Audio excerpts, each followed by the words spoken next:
I'm Jim Webb. I'd like to take a few minutes of your time to ask you to consider the most important question facing America today. Is it possible for us to return to a leadership environment where people from both political parties and from all philosophical points of view would feel compelled to work together for the common good and to sort out their disagreements in a way that moves our country forward rather than tearing the fabric of this nation apart? As one who spent 4 years in the Reagan administration and then served in the Senate as a Democrat, I believe it is possible. It is also necessary. We desperately need to fix our country and to reinforce the values that have sustained us for more than 2 centuries, many of which have fallen by the wayside in the nasty debates of the last several years. I hope you will consider joining me in that effort.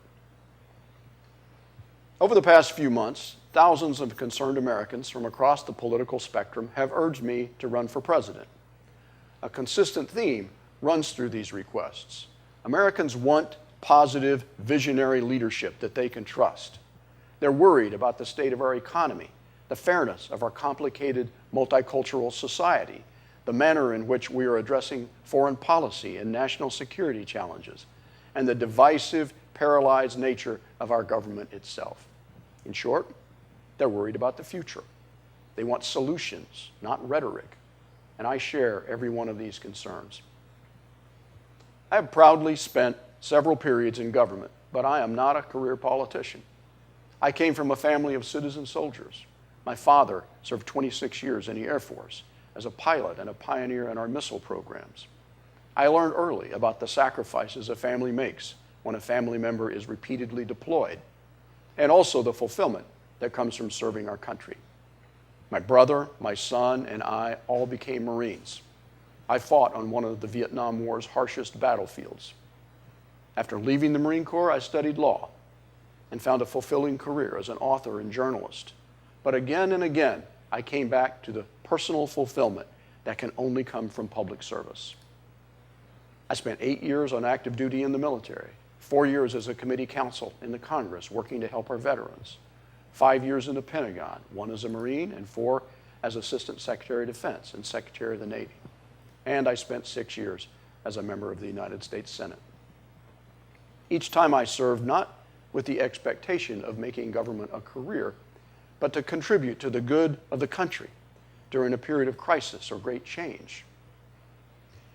In that spirit, I have decided to launch an exploratory committee to examine whether I should run for president in 2016.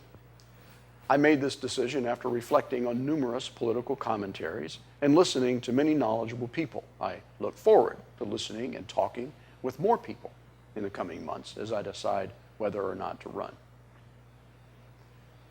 A strong majority of Americans agree that we are at a serious crossroads.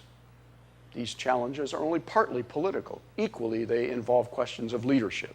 I learned long ago on the battlefields of Vietnam that in a crisis, there is no substitute for clear-eyed leadership. We are the greatest country on earth, overflowing with innovative thinkers. Thoughtful leadership can tap into this talent for the good of the country. We need people who will put the well-being of all our citizens ahead of any special interest group and who understand how to manage our complex federal system of government. Americans are a complicated and unique people. For nearly 250 years, we have been a beacon of hope throughout the world. People from other countries sometimes mock us for saying that we are unique, but in our history and our structure, we are unique. We are a country founded not by conquest, but by the guarantee of freedom. Our Constitution established a government not to protect the dominance of an aristocratic elite, but under the principle that there should be no permanent aristocracy, that every single American should have equal protection under the law and a fair opportunity to achieve at the very highest levels. Throughout the world, our insistence on individual freedom and opportunity has been at the bottom of what people think when they hear the very word American. We haven't been perfect, and from time to time, as with today, we have slid toward allowing the very inequalities that our Constitution was supposed to prevent. Walk into some of our inner cities, if you dare, and see the stagnation, poverty, crime, and lack of opportunity that still affects so many African Americans. Or travel to the Appalachian Mountains, where my own ancestors settled and whose cultural values I still share, and view the poorest counties in America, who happen to be more than 90% white, and who live in the reality that if you're poor and white, you're out of sight. We cannot sit idly by and accept that such economic and power divisions are permanent. The Democratic Party used to be the place where people like these could come, not for a handout, but for an honest, respectable handshake, good full-time jobs, quality education, health care they could afford, and the vital, overriding reassurance that we are all in this together and that the system is not rigged in favor of one group of people and against another. We can get there again. The American dream does survive. I see it every day in the journey of my wife, Hung, who at the age of 7 escaped with her extended family on a fishing boat when the communists took over South Vietnam in 1975. Not knowing whether they would live or die, they were rescued at sea by the United States Navy, taken to refugee camps in Guam and Arkansas, later moving to New Orleans. Hung began working at the age of 11. She learned English, something her parents were never able to do, and through her own determination became a graduate of Cornell Law School. Everybody deserves that opportunity. In too many places, it has been lost as the structure of our economy has changed and whole communities have stagnated, and as the curse of drug addiction and incarceration has obliterated others. That we can get it back again for all of our people, and we must do so if we are who we say we are when we say we are Americans. Forget the polls, the noise, and the nasty TV ads. The challenges before us are far greater than the task of winning an election. It is how to govern with foresight, fairness, and administrative skill once an election is over. We need to put our American house in order to provide educational and working opportunities that meet the needs of the future, to rebuild our infrastructure, and to reinforce our position as the economic engine and the greatest democracy on earth.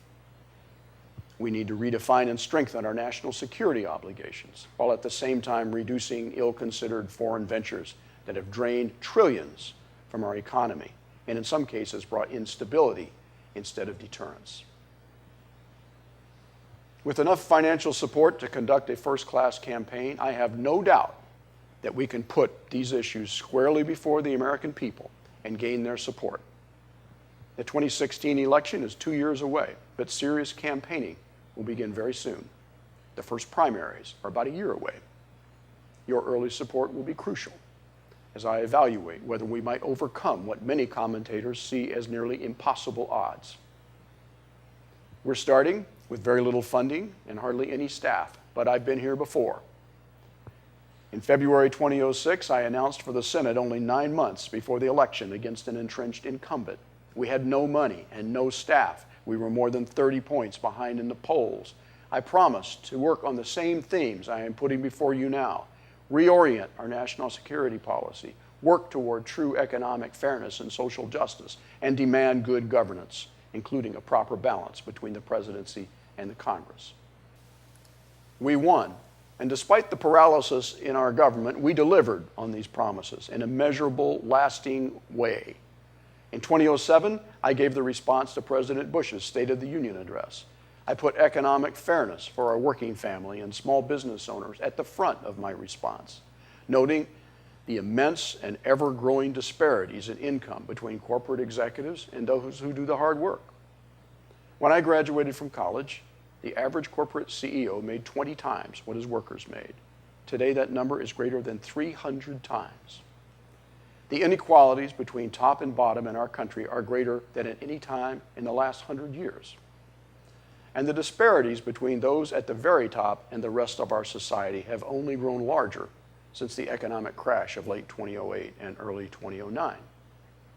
The stock market has nearly tripled during this so-called recovery, while ordinary income and loans to small business owners have actually decreased. I believe we can address these concerns while still supporting the American dream of economic success for the risk takers and visionaries who are at the forefront of the future. I've spent most of my professional life as a sole proprietor. I have lived under the load. We don't need to overburden our economy with more government intrusion and additional piles of paperwork. I'd like to see a zero-based audit of all the paperwork programs in our country. But we need to get going, and we need to fix these inequities in a fair way. On my first day in the Senate, I introduced a new GI Bill for those veterans who've served so faithfully and well since 9/11, including my son, who left college and volunteered to fight as a Marine infantryman in Ramadi, Iraq, during some of the worst months of that war. I personally wrote this GI Bill along with legislative counsel. Within 16 months, we had guided the most important piece of veterans legislation since World War II through the Congress, gaining bipartisan support along the way. It is the best GI Bill in American history, covering a veteran's tuition, books, and fees, and providing a monthly stipend. Today, more than 1 million post-9/11 veterans have been able to use it. We also brought the need for criminal justice reform out of the shadows and into the national debate as a bipartisan issue of leadership, rather than one of divisive politics. When we began this effort, I was warned it was political suicide to call for such reforms. But when others in the political process saw the support we received across philosophical lines, the need for criminal justice reform became a popular topic, even for many conservative Republicans. As soon as I was elected, we began calling for America to strongly re-engage in East Asia, with a special focus on Japan, Korea, and the 10 countries of ASEAN, particularly Vietnam, Thailand, Singapore, and Burma. I've spent a lot of time in Asia over the years. We put this issue on the table 2 years before President Obama came to office, and 3 years before his administration announced what they called a pivot toward this vital region. We led this change in policy. With respect to accountability in government, I partnered with Senator Claire McCaskill to pass legislation creating the Wartime Contracting Commission, identifying and fixing large-scale fraud, waste, and abuse in government contracts in Iraq and Afghanistan. This commission has been credited with identifying as much as $60 billion misspent dollars in those places and creating a process through which future contracts would become fully accountable. So here's the bottom line. True leadership makes a difference. Results can be obtained even in a paralyzed political environment.